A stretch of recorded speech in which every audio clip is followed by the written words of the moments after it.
Hello, আসসালামু আলাইকুম। আশা করি সবাই ভালো আছেন। ই-লার্নিং স্কুল ইউটিউব চ্যানেলে সবাইকে স্বাগত জানাচ্ছি। আমি শাহরিয়ার জুয়েল। আজকে আমরা এরর ফাইন্ডিং এর সেকেন্ড ক্লাসে চলে আসছি। আমরা অলরেডি 23টা প্রশ্নের সমাধান করেছি এবং সাথে সাথে প্রচুর রুলস আমরা দেখেছি। সো আজকে আমরা দেখব 24 নম্বর থেকে। 24 নম্বরে যেটা আছে একটু খেয়াল করেন। If the duties of this officers is not oblique or not, যেটা বলেছে এরপরে যেটা আছে দেখেন, reduce there will not be enough time to finish the project. অর্থাৎ if the duties of this officers, অর্থাৎ এর আগের ক্লাসে আমরা পড়েছিলাম যে অফ দিস অফিসার্স অর্থাৎ প্রিপোজিশনযুক্ত ওয়ার্ড যখন থাকবে সেটা আমাদের মেইন ভার্ব নির্ধারণে কোনো প্রভাব ফেলবে না। ঠিক আছে, তাহলে এখানে অ্যাকচুয়াল সাবজেক্ট হচ্ছে ডিউটিস। সো এটার সঙ্গে সঙ্গতি রাখার জন্য যেটা হবে আর নট, এটা কারেক্ট। এরপর যেটা আমরা দেখব 25 নম্বরে আছে the effects of cigarette smoking. Same preposition যুক্ত ওয়ার্ড, যেটা হচ্ছে আমরা মেন্টালি বাদ দিয়ে দিব, এটা বাদ, যেটা থাকে ইফেক্টস। সো ইফেক্টস হচ্ছে প্লুরাল, এটার সঙ্গে সঙ্গতি রাখার জন্য যেটা আমরা ইউজ করব হ্যাভ। এরপর আছে 26 নম্বরে আছে the use of credit cards in place of cash. দেখেন প্রিপোজিশন যুক্ত ওয়ার্ড বাদ, যেটা থাকে ইউজটা হচ্ছে সিঙ্গুলার, সো এটার সঙ্গে ভার্বটা হবে সিঙ্গুলার, সো ভার্বটা হ্যাজ হলো কারেক্ট। এবার আমরা 27 নম্বর দেখব। 27 নম্বরে যেটা আছে একটু খেয়াল করেন, অ্যাডভার্টাইজমেন্টস অন টেলিভিশন। দেখেন প্রিপোজিশন যুক্ত ওয়ার্ড অন টেলিভিশন, এটা বাদ, যেটা হচ্ছে অ্যাডভার্টাইজমেন্টস প্লুরাল, এটার সঙ্গে সঙ্গতি রাখার জন্য যেটা হবে প্লুরাল ভার্ব আর। 28 নম্বর যেটা আছে living expenses in this country as well as in many others. So এই টোটাল প্রিপোজিশন যুক্ত ওয়ার্ড, এটা বাদ, যেটা হচ্ছে লিভিং এক্সপেন্সেস। এই যে এক্সপেন্সেস, এটাই হচ্ছে আমাদের, মনে রাখবেন যে একাধিক সাবজেক্ট যখন থাকবে, একাধিক ওয়ার্ডস যখন থাকবে, তখন এই যে শেষ ওয়ার্ডটা অ্যাকচুয়াল সাবজেক্ট হবে। ঠিক আছে, লিভিং এক্সপেন্সেস, লিভিংটা এখানে অ্যাডজেক্টিভ হিসেবে কাজ করছে। তাহলে দেখেন যে এক্সপেন্সেস প্লুরাল, সেজন্য এখানে ভার্বটা হবে প্লুরাল আর কারেক্ট। আর এই যে প্রিপোজিশন যুক্ত ওয়ার্ড, এইগুলা বাদ। 29 নাম্বার আমরা পড়ব। 29 নাম্বার যেটা আছে mister Jones accompanied by several members of the committee. দেখেন আমরা এর আগে একটা জিনিস পড়েছি, ফ্রেজ অফ অ্যাকম্পানিমেন্ট। কতগুলো ফ্রেজ ছিল, যে ফ্রেজগুলো কাজ ছিল মেইন সাবজেক্টকে যুক্ত করা। সো এই মেইন সাবজেক্টটা অনুযায়ী ভার্ব হবে। তাহলে মিস্টার জন সিঙ্গুলার, সো এটার সঙ্গে সঙ্গতি রাখার জন্য হবে হচ্ছে has. Accompanied by, together with, accompanied with, along with, as well as, in addition to. So এইগুলো সংযুক্ত থাকলে আমাদের প্রথম সাবজেক্ট অনুযায়ী ভার্ব হবে। অর্থাৎ এই অ্যাকম্পানিমেন্টগুলো কোনো কাজে দেয় না ভার্ব নির্ধারণের ক্ষেত্রে। এবার আমরা দেখব যেটা হচ্ছে 30 নাম্বার প্রশ্ন। 30 নাম্বারে যেটা আছে একটু খেয়াল করেন, দ্য লেভেলস অফ ইনটক্সিকেশন। তাহলে এই যে আমরা বলেছি প্রিপোজিশন যুক্ত ওয়ার্ড বাদ, মেইন ভার্ব নির্ধারণে কোনো প্রভাব ফেলে না, তাহলে এটা কি হবে লেভেলসটা হচ্ছে প্লুরাল সাবজেক্ট, সেজন্য লেভেলসের সঙ্গে সঙ্গতি রাখার জন্য যেটা হবে ভ্যারি, এটা কারেক্ট। এবার আমরা দেখব 31 নাম্বার প্রশ্ন। 31 নাম্বারে এই ধরনের প্রশ্ন প্রচুর আসে। দেখেন যেটা আছে the frost free period of high summer when mean daily temperatures are above 32 degrees are short. তাহলে এখানে যে জিনিসটা আছে যে এই যে হোয়েন, এটা হচ্ছে আমাদের একটা সাবঅর্ডিনেট ক্লজ শুরু হয়ে গেল, এটা হচ্ছে আমাদের প্রিন্সিপাল ক্লজ। তাহলে the frost free period of high summer, এইটুক বাদ, এই যে পিরিয়ড, এটা হচ্ছে আমাদের প্রিন্সিপাল ক্লজের সাবজেক্ট। তাহলে এইটার সঙ্গে সঙ্গতি রাখার জন্য এই যে যেটা আছে আর শর্ট, এটা হবে না, এইখানে যেটা হবে ইজ শর্ট। ঠিক আছে, আর এর জায়গায় যেটা হচ্ছে ইজ শর্ট হবে। এরপর আমরা দেখব 32 নাম্বার। 32 নাম্বারে যেটা আছে ওয়ান অফ দ্বারা, ওয়ান অফ এর ক্ষেত্রে একটা ফরম্যাট মনে রাখবো আমরা, ওয়ান অফ এর পরে নাউনটা হবে প্লুরাল, ভার্বটা হবে সিঙ্গুলার। ঠিক আছে, ভার্বটা হবে সিঙ্গুলার ওয়ান অফ এর ক্ষেত্রে। তাহলে A number option, one of the boys is meeting me today, এটাই correct answer. B number, one of the boy, এখানে প্লুরাল নাই সেজন্য হবে না। One of the boys are, এখানে ভার্বটা plural. D number, one of the boys, এখানে apostrophe S আছে, সো এটাও হবে না, শুধুমাত্র এ নাম্বার অপশনটা কারেক্ট।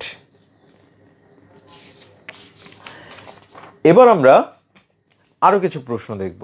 প্রশ্নগুলো হচ্ছে এরকম যে দেখো প্রথম যে প্রশ্নটা আছে, the number of students who have withdrawn from class this quarter is অবলিকার অ্যাপেলিং। অর্থাৎ আমরা জানি যে দা নাম্বার অফ যখন থাকবে, দা নাম্বার অফ থাকবে তখন ভার্বটা হবে সিঙ্গুলার। আবার যখন এ নাম্বার অফ থাকবে তখন ভার্বটা হবে প্লুরাল। ওকে, 2 নম্বরে যেটা আছে, the general along with the members of his general staff Singh. অর্থাৎ এই যে অ্যালং উইথ আমরা জানি যে এগুলোকে হচ্ছে ফ্রেজ অফ অ্যাকম্পানিমেন্ট বলে। Along with, together with, accompanied by, accompanied with. So এগুলোর সঙ্গে যখন যুক্ত থাকবে তখন মেইন সাবজেক্ট অনুযায়ী ভার্ব হবে। মেইন সাবজেক্ট হচ্ছে জেনারেল, এটার সঙ্গে সঙ্গতি রাখার জন্য এই যে ভার্বটা হবে হচ্ছে সিমস। সো সি নাম্বারটায় ভুল আছে আর কি।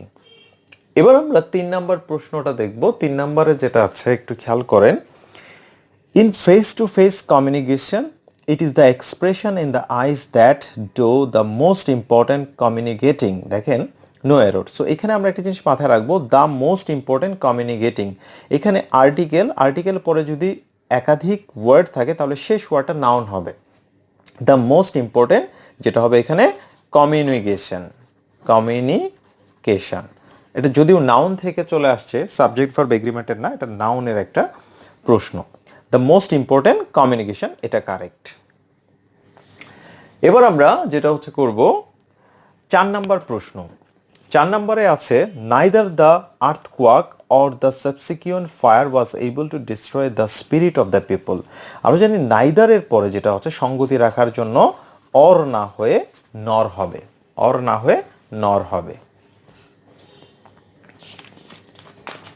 5 নাম্বার যে প্রশ্নটা, 5 নাম্বারটা করব। 5 নম্বরে যেটা আছে, neither the players nor the trainer were in the locker room when the thief broke in the door. আমরা জানি এই যে নাইদারের সাথে নর হয়, ওকে ফাইন। এখন ভার্ব নির্ধারণ ক্ষেত্রে একটা বিষয় জানি যে সেকেন্ড সাবজেক্ট অনুযায়ী ভার্ব হবে, অর্থাৎ এই নরের পরে যে সাবজেক্টটা আছে সেটা অনুযায়ী হবে। নরের পরে যেটা ট্রেনিং, এটা অনুযায়ী যদি হয় সেটা হচ্ছে ওয়াজ হচ্ছে কারেক্ট।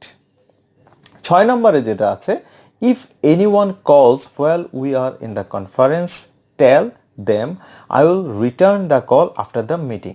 তাহলে একটা বিষয় খেয়াল করেন যে if anyone calls while we are in the, এই যে দেমটা কাকে রেফার করতেছে? এনিওয়ানকে। সো এনিওয়ান হচ্ছে সিঙ্গুলার, সো এখানে দেমটা প্লুরাল, সো এটা হবে না। টেল যেটা হচ্ছে হিম হবে অথবা হার হবে, ঠিক আছে? হয় সিঙ্গুলার হিম হবে অথবা হার হবে। সো সি নাম্বার যে অপশনটা এটা কারেক্ট, এখানে ভুল আছে। এবার আমরা 7 নাম্বার প্রশ্ন দেখব। 7 নম্বরে যেটা আছে, either of the two boys who sing are. এই যে আইদার অফ দ্য বা এনি অফ দ্য ব্যাপারগুলো যদি এরকম হয়, দেখেন one of the, either of the, each of the, every of the, neither of the, এগুলোর সঙ্গে যেটা হবে নাউনটা হবে প্লুরাল কিন্তু ভার্বটা হবে সিঙ্গুলার। ঠিক আছে, এগুলোর সঙ্গে নাউনটা হবে প্লুরাল কিন্তু ভার্বটা হবে সিঙ্গুলার। তাহলে either of the two boys who sing, এখানে আর না হয়ে যেটা হবে is now capable of talking the job of the understudy to the star. এবার আমরা 8 নাম্বার প্রশ্নটা দেখব। 8 নম্বরে যেটা আছে একটু খেয়াল করেন, during the recent gasoline shortage the amount accidents our highways decreased markedly, no error. তাহলে 8 নম্বরে একটা বিষয় আমরা মনে রাখবো যে অ্যামাউন্ট অফটা আমরা নন কাউন্টের সঙ্গে ইউজ করি, নন কাউন্টের সাথে ইউজ করি, আর নাম্বার অফটা আমরা ইউজ করি কাউন্টেবল নাউনের ক্ষেত্রে। ঠিক আছে, সো অ্যাক্সিডেন্টস কাউন্টেবল, সেই জন্য আমরা কি করব, দ্য নাম্বার অফ অ্যাক্সিডেন্টস। ঠিক আছে, the number of accidents of our highways. So B number অপশনটাই কারেক্ট। আচ্ছা, 9 নম্বর যেটা হচ্ছে, every woman in the world fervently hope that their child will be a normal and healthy baby. ঠিক আছে, তাহলে এখানে যে জিনিসটা আছে যে ফার্ভেন্টলি মানে হলো ঐকান্তিকভাবে বা খুব আন্তরিকভাবে, তাহলে এখানে দ্যাট দেয়ার চিলড্রেন আছে, তাই না? এভরি ওমেন এটা হচ্ছে সিঙ্গুলার, এভরি ওমেন হলো সিঙ্গুলার, তাহলে এখানে সঙ্গতি রাখার জন্য এই যে দেয়ারটা প্লুরাল এটা হবে না, যেটা হবে হার, হার চাইল্ড। ঠিক আছে, her child will be a normal and healthy baby. B number অপশনটা কারেক্ট। এবার আমরা দেখব 10 নম্বরে যেটা আছে যে mathematics is not his favourite subject, he finds them too confusing. এখানে যে জিনিসটা আছে mathematics is not his favourite subject, he finds them, দেখেন এই দ্যামটা রেফার করছে কাকে? এই ম্যাথমেটিক্সকে। সো এই দ্যামটার জায়গায় যেটা হবে ইট হবে, দ্যামের জায়গায় যেটা হবে আমরা ইট ইউজ করব। তাহলে সি নাম্বার যে অপশনটা এটাই কারেক্ট।